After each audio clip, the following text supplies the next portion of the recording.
ఒక రాజు దగ్గర మంత్రి గారు ఎప్పుడూ కూడా దేవుడి గురించి మాట్లాడుతూ ఉండేవాడు. అలా దేవుడి గురించి మాట్లాడుతుంటే ఆ రాజుకు కోపం వచ్చేది. ఊరుకోవయ్యా, ఎప్పుడు చూసినా దేవుడు అంటావేమిటి? చచ్చిపోయిన తర్వాత పరలోకం ఉందో లేదో ఎవడో తెలుసో, ఎవడు చూడొచ్చాడో, అనవసరంగా భయపెట్టమాకు. నువ్వు చెప్పినట్టుగా జీవము కలిగిన దేవుణ్ణి విశ్వసిస్తే పరలోకం ఉందంటున్నావు. నీ చాదస్తాన్ని నేను భరించలేకపోతున్నా. నీకంటే మూర్ఖుడు మరి ఎవరైనా కనిపిస్తే ఇదిగో నా చేతి దండము ఆ మూర్ఖునికి ఇవ్వు అని చెప్పి అప్పటి నుంచి మంత్రి ఆ కర్రను మోస్తూనే ఉన్నాడు. కొంతకాలం అయిపోయిన తర్వాత రాజు మంచం పట్టాడు, ఆరోగ్యం క్షీణించిపోయింది. మంత్రి ఒక్కసారి నువ్వు రా, నీతో మాట్లాడాలి అన్నాడు.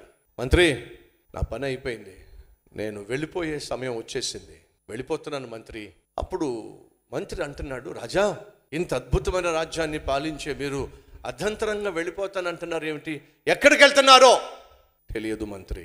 మీరేమనుకోకండి రాజా అని చెప్పి తన చేతిలో కర్రను చూసారా, ఆ కర్ర తీసి రాజు గారి చేతిలో పెట్టాడు. అదేంటి మంత్రి, మూర్ఖునికి ఇవ్వాల్సిన కర్ర నాకు ఇస్తున్నావేమిటి? మీకంటే మూర్ఖుడు నాకెవరూ కనిపించట్లేదు రాజా, వెళ్ళిపోతాను అంటున్నారు, ఎక్కడికి వెళ్తారో తెలియదు. ఎవరైనా మీతో వస్తున్నారంటే ఎవరు రావట్లేదు అని చెప్పి అంటారు. ఎక్కడికి వెళ్తారో తెలియకుండా వెళ్తున్న వాడిని పిచ్చోడనుకు ఏమంటారు రాజా?